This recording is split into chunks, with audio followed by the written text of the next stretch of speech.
All right, guys, I'm in my studio today. I'm going to talk to you a little bit about what I like to call the feel sequence. Thank you so much for your comments, by the way. Had a lot of amazing comments. People are literally, their game's being transformed. Watching a lot of the videos that I'm posting on my channel. Pretty simple stuff, I'll be honest with you, but a lot of it gets overlooked. I mean, you can call it old school, but you know, the bottom line is all great golfers understand how to use the wrists and arms in the golf swing. They normally understand how the body works alongside the wrists and arms as well. And you hear people talking a lot, right, about using the body, firing that body to stabilize the face. We want to try and slow the rate of closure. All this sort of comments coming in here. A lot of right side bend and getting very open and kind of holding this club face open. See a lot of this stuff through the ball. You know, a lot of practicing, kind of holding the golf club off. Listen, you're a really good player.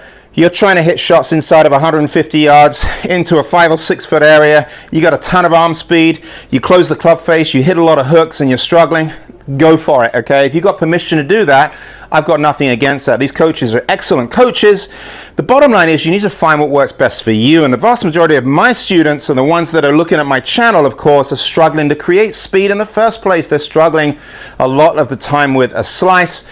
It's very, very important that you actuate your wrists. You've got to get a really good feel for this, right? The club face at the end of the day is what hits the golf ball.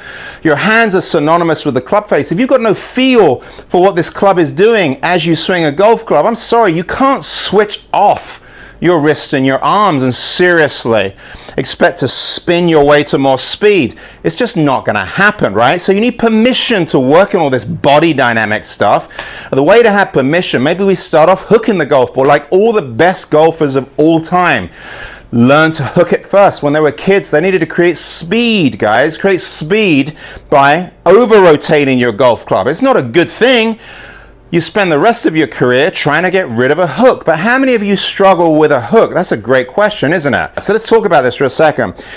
When I swing a golf club, I feel a lot more than what's underneath my hands. This compound rubber that's underneath my hands. I feel the club head. I can move it around, okay? I can feel the balance in the golf club. I can feel if it's light. I can feel if it's heavy, all right? I can feel if it's closed. I can feel if it's open. Most of you don't have any feel whatsoever for what's at the end of the golf club here. And the crazy thing is, this club head is designed to rotate. It's actually designed to close, if you can believe it. The toe of the club is certainly a lot lighter than the heel. Think about it for a second. If the toe of the club's lighter than the heel wants to move slower. The heel wants to move slower. What does the toe naturally want to do? So why in the world do 80% of golfers slice? The reason 80% of golfers slice is that they have excessive tension in their wrists and their arms. They do not swing the club head. They don't allow the club to work the way it's designed to work. They're throwing the kitchen sink at the golf ball. They're leaving their arms at the start line. They're forced to throw the club out in the last 1/1000th of a second. That is why most golfers struggle with distance. The sequence is completely off.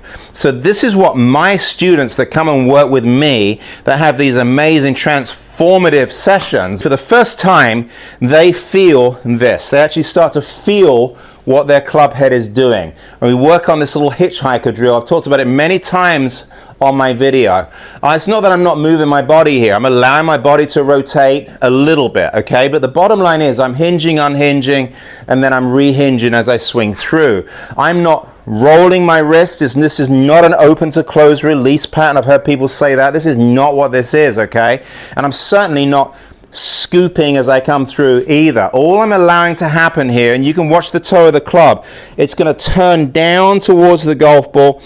As I approach the golf ball here, it squares up. And then what we've got to do, guys, is we need to send the speed home. All I'm doing is taking the butt end of the golf club and I'm allowing it to move in the opposite direction in a pretty short space of time, right? It's angular momentum is all it is. All I'm doing is getting linear initially. The force is placed against the grip. Arms are dropping, grips moving forward, and then the lead arm slows down, and of course the club just kind of keeps moving. But you have to allow that to happen, right? If you've got excessive tension in your wrists and elbows, it's just not going to happen. So we start off with this little hitchhiker drill. all we do, get the feet kind of close together, and we just work on this little release right here. Look at this, all right? So as I release the golf club here, I'm not rolling my wrists. A lot of people get kind of confused with this. My lead wrist, as I send my speed home, is going from a relatively flat position at impact to actually a little bit of an extended position past the golf ball here. Can you see that? I'm not pointing the back of my left wrist at the ground as I hit it, all right? That's the last thing you want to do. We don't need to be snap hooking it. That's not our goal. But I am going to allow my golf club, of course, to rehinge, just like this. So let's go ahead and just hit a little one and allow the golf club to swing kind of freely past my body here. Just like that. Can you see that? So what I've done here is I've allowed the golf club to swing freely past my body, because at the top of the backswing, your arms are actually slightly behind you. They are not in front of you. They go that way. They move across your body, right? That's how we get our hands above our trail shoulder. On the way through with good golf swings, of course, the arms are actually over the left shoulder. Yes, your arms swing past your body on the way through. So how in the world are we going to allow our arms to swing past our body if our body is outrunning our arms? Explain that one to me. That's the problem you guys all have. So when you get to the top of the backswing, you're used to spinning your way back to the golf ball. Of course, the club gets into a very steep orbit at this point. We're over the top of it. Now we're going to have to throw the club out in order to get it down. And that's why all of you have this look, right? 18 inches to 2 feet behind the golf ball, where your lead arm and shaft is on the same plane. That's an early release. If you allow your arms simply to drop and sort of de-elevate and reposition here, you're going to create lag. Important, right? Creating lag in the golf swing. We create lag by allowing your arms to move a little differently as you change direction. Look at this. You can see me creating a little bit of lag here. Club's going back. I'm starting to unpack my right arm here. My upper arm drops, my lower arm starts to straighten, and then finally, of course, my wrist starts to actuate, it starts to rotate. So if you remain very pinched and narrow at the top of your backswing and you spin, can you see how the arms get kind of stuck behind the body? At that point, of course, we're going to have to play catch up as we swing through the golf ball. All right, so when we make these a little bit longer swings, I want you to feel, this is the crazy part, the feel versus real. I want you to feel like your arms are actually swinging past your body, just like this. I know, I'm going to get a couple comments like, that's flippy, you're flipping through, really flippy?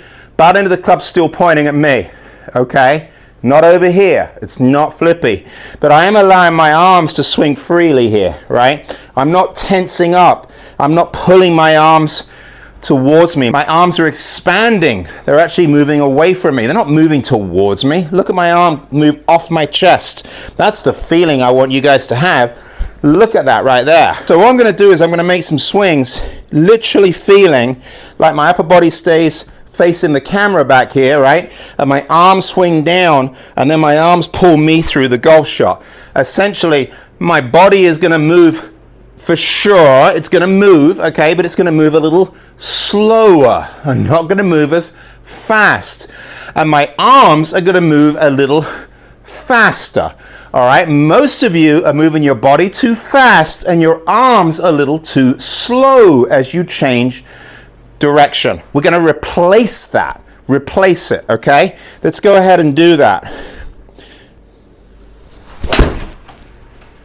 All right, there's a full shot right there. That felt pretty darn good, okay? But again, that's what everyone that comes to see me is like, wow, I had absolutely no idea. I really feel like my arms are moving a lot faster here. I've got a lot less back pain. That's the other thing. I've got people come down and work me for a few hours. They can't believe they could hit that many golf balls, and their back isn't sore, right? They're not forcing their hips through the shot. They're not trying to turn through it as hard. And yet at the end of the golf swing, after they hit the golf ball here, they go through and their hips are pointing at the target. Right? They're not pointing over there somewhere.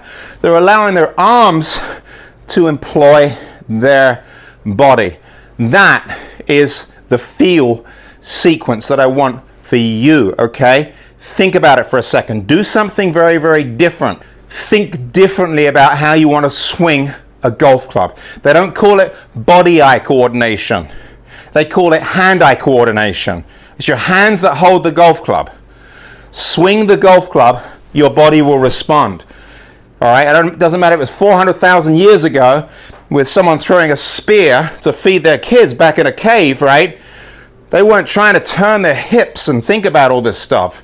All right, Tom Brady throwing a football. My goodness, hand-eye coordination, right?